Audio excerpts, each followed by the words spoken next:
신화와 전설, 영화 속 괴물들이 현실에 나타난다면 과연 어느 정도의 파괴력을 가질 수 있을까요?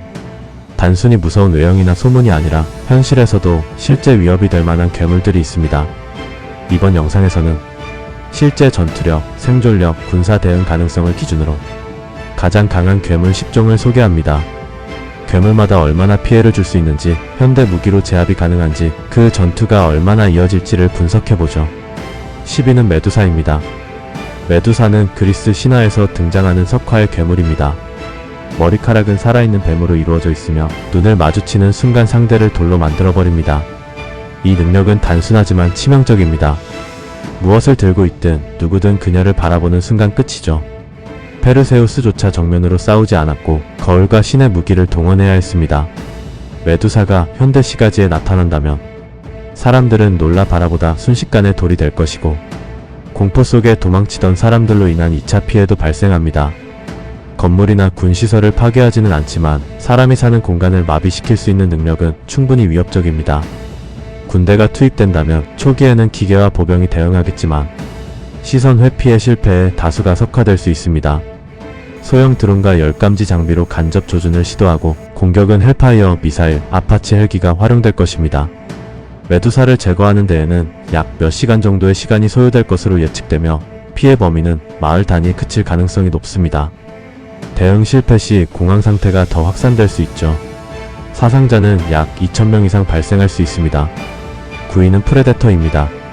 프레데터는 프레데터 시리즈에 등장하는 외계 생명체이자 전투를 위해 설계된 살상형 사냥꾼입니다. 신체 능력은 불곰을 압도하기도 합니다.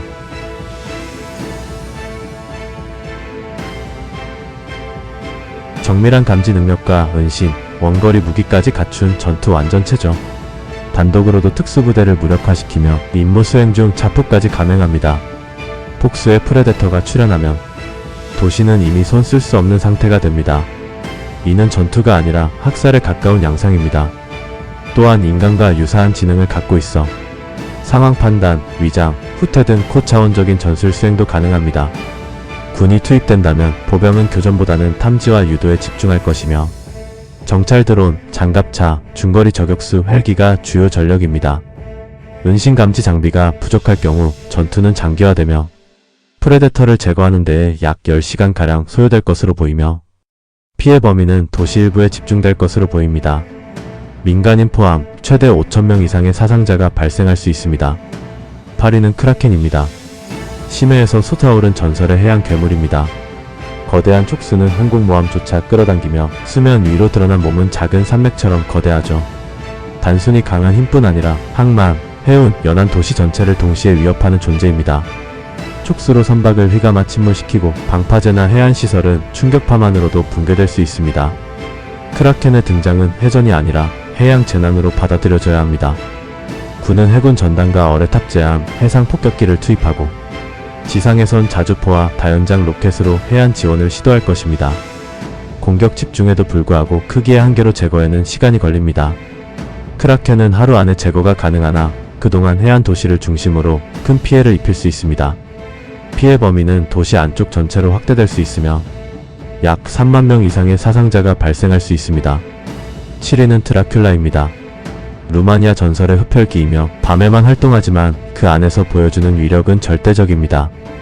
단순히 빠르고 강한 것뿐 아니라 정신지배, 변신, 자가, 회복 능력까지 갖춘 불사의 존재입니다. 더 큰 문제는 전염성입니다. 한 명이 물리면 새로운 흡혈귀가 탄생하고 이 과정이 반복되면 도시 전체가 감염될 수 있습니다. 전투보다는 뇌파에 가까운 방식으로 사회를 붕괴시키죠. 군은 야간 작전 특수부대를 중심으로 은탄, 자외선 조명, 화염방사기 등을 동원하게 됩니다. 감염 확산을 막기 위해선 방사선, 무기나 광역 소위탄도 필요할 수 있습니다. 도시 차원의 격리와 소탕 작전이 동시에 이루어져야 하며 감염성과 정신 지배 능력으로 인해 확산 속도가 빠르기 때문에 제거까지 수일이 소요될 수 있습니다. 피해는 대도시 전체로 번질 가능성이 높으며 사상자는 약 5만 명 이상 발생할 가능성이 있습니다. 6위는 에일리언 퀸입니다. 에일리언 시리즈에 등장하는 외계 군단의 중심입니다. 알을 통해 군체를 빠르게 형성하며 드론 개체를 활용해 전방위적인 점령이 가능합니다. 벽과 천장을 자유롭게 이동하고 산성 피는 공격을 방어로 전환시킵니다. 누가 감염됐는지도 식별이 어려워 초기 대응이 매우 위험합니다. 지하 도시, 병원, 군시설 등 밀폐 공간을 빠르게 장악할 수 있으며 감염된 인원이 되돌아올 경우 전체 시스템이 마비됩니다. 군은 화염 방사기, 폭약 드론, 유탄 발사기 등 지하 구조물 중심의 특수 전력을 투입할 것입니다. 공중 지원은 제한적이며 군체를 형성하며 번식하기 때문에 진압작전은 일주일 이상 장기화될 수 있고 피해 범위는 대도시 및 지하시설 전역에 이를 수 있습니다. 사상자는 약 20만 명 이상 발생할 수 있습니다. 5위는 요르문간드입니다. 북유럽 신화에 등장하는 거대한 세계뱀으로 지구 전체를 감쌀 만큼의 크기를 지닌 존재입니다. 그의 독은 단순히 생물체를 죽이는 것이 아니라 대기와 해양 자체를 오염시키며 움직이는 경로는 도시와 국가를 통째로 덮어버립니다. 문제는 그가 직접적으로 공격하지 않아도 존재 자체만으로 자연재해와 같은 피해를 유발한다는 점입니다. 지진, 해일, 톡성, 비 등 전 지구적 재난이 함께 발생하죠.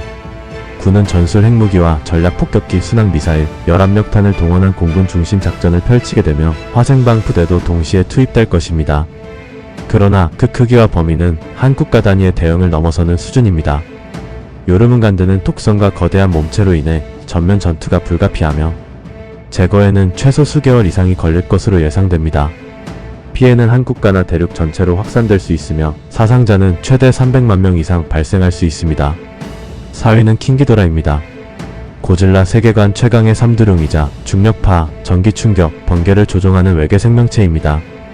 비행 능력은 대륙 간 이동이 가능할 정도이며 공격력은 도시를 통째로 증발시킬 수 있는 수준입니다. 각 머리가 독립적으로 움직이기 때문에 동시에 다중타격과 방어가 가능합니다. 일부 설정에서는 기후까지 조작하는 능력을 보여주며 실질적으로는 자연재해와 인공재앙이 결합된 형태입니다. 군은 공군 중심 대응으로 고고도 요격체계, 위성무기, EMP, 전략 폭격기를 동시에 가동합니다. 세계 각국이 연합해야 하는 전 지구적 작전이 불가피하죠. 킹기도라는 하늘에서의 공격과 삼두 조작 능력으로 인해 대응이 어려우며 동시다발적으로 주요 도시가 피해를 입는다면 전투는 수개월 혹은 그 이상 지속될 수 있습니다. 피해는 다국적 규모에 이르고 사상자는 약 8천만 명에 달할 수 있습니다. 3위는 티아마트입니다. 메소포타미아 신화에 등장하는 혼돈의 바다 여신입니다. 5개의 머리를 가진 거대한 용의 형상을 하고 있으며 각 머리는 서로 다른 속성 공격을 구사합니다. 신화 속에서는 고대 신들조차 그녀를 두려워했고 그와의 전투는 새로운 신화의 시대를 여는 계기가 되었다고 하죠. 파괴력은 단일 도시가 아닌 국가 전체를 무력화할 수 있는 수준이며 한 머리가 죽으면 다시 머리를 바꿔 등장하는 설정도 존재합니다. 군은 다탄두, 핵미사일, 위성병기, 지상전략 자산을 총동원해야 하며 중앙지휘소가 붕괴될 경우 전작전은 자동 종료될 수 있습니다. 티아마트는 신적 힘과 다속성 공격으로 인해 대응 자체가 불가능에 가깝고 다국적 연합군의 장기 교전도 피해 확산을 막지 못할 수 있으며 제거에는 1년 이상까지 소요될 수 있습니다. 피해 범위는 대륙 전체, 사상자는 최대 5억 명 이상으로 추산됩니다. 2위는 리바이어던입니다. 성서와 중세 전설에 등장하는 심해의 재앙입니다. 천지창조 5일째 되는 날부터 생물의 왕으로 군림했으나 태천사 가브리엘과의 최후의 격전에서 패했다고 알려져 있습니다. 지구를 삼키는 바다의 분노로 묘사되며 도시나 국가 단위가 아니라 지구 절반을 덮는 규모로 표현되곤 하죠. 단순한 해양 생물이 아니라 지하 해류, 쓰나미, 기후, 붕괴를 동시에 유발할 수 있으며 심해에서 상승하며 세계 해안선을 무너뜨립니다. 문명은 침수되고 육지는 빠르게 포기 지역으로 변합니다. 군은 항공모함 전단, 핵잠수함, 해상핵무기 투하 등 전 지구적 해상작전 체계를 전개해야 하며 해안 도시 대부분은 방어 없이 붕괴될 수 있습니다. 완전 제거에는 수년 혹은 수십 년 이상 걸릴 수 있습니다. 피해는 세계 인구의 절반에 육박할 수 있으며 사상자는 약 10억 명 이상 발생할 가능성이 있습니다. 1위는 고질라입니다. 이 괴물은 많은 이들이 괴수 영화의 한 장면으로만 기억하죠. 특히 킹콩과의 대결 같은 설정은 흥미롭긴 하지만 현실적으로는 성립조차 되지 않는 이야기입니다. 킹콩은 강한 존재일 수 있지만 고질라는 애초에 급이 다릅니다. 핵에너지를 흡수해 진화하고 방사능을 먹고 자랍니다. 도시 하나쯤은 숨쉬듯 파괴할 수 있는 생명체입니다. 재생력, 열선, 방사능, 심지어 중력 제어 능력까지 갖추고 있으며 무기를 기억하고 반격하는 지능도 지니고 있죠. 그는 괴수라기보다는 자연 그 자체 혹은 인류가 만든 최악의 결과에 가까운 존재입니다. 사람들이 생각하는 것보다 훨씬 강하고 공격받을수록 더 위험해지는 구조입니다. 현대 군대는 그를 막기 위해 위성병기, 지하지뢰망, 열압력탄, 핵 어뢰까지 동원하지만 모든 공격은 흡수되거나 무력화됩니다. 핵무기조차 그에게는 연료일 뿐이죠. 결국 고질라는 방사능을 퍼뜨리며 지구 전체를 오염시키는 중심점이 됩니다. 도시는 하나둘씩 무너지고 정부와 군대는 통제를 잃게 되며 사람들은 숨거나 도망치는 것 외엔 아무것도 할 수 없게 되죠. 이 괴물은 단순히 무서운 게 아니라 계속 진화하며 스스로 멸망을 완성하는 존재입니다. 고질라는 그렇게 인류가 끝까지 감당하지 못한 파멸의 상징으로 지구에 홀로 남습니다.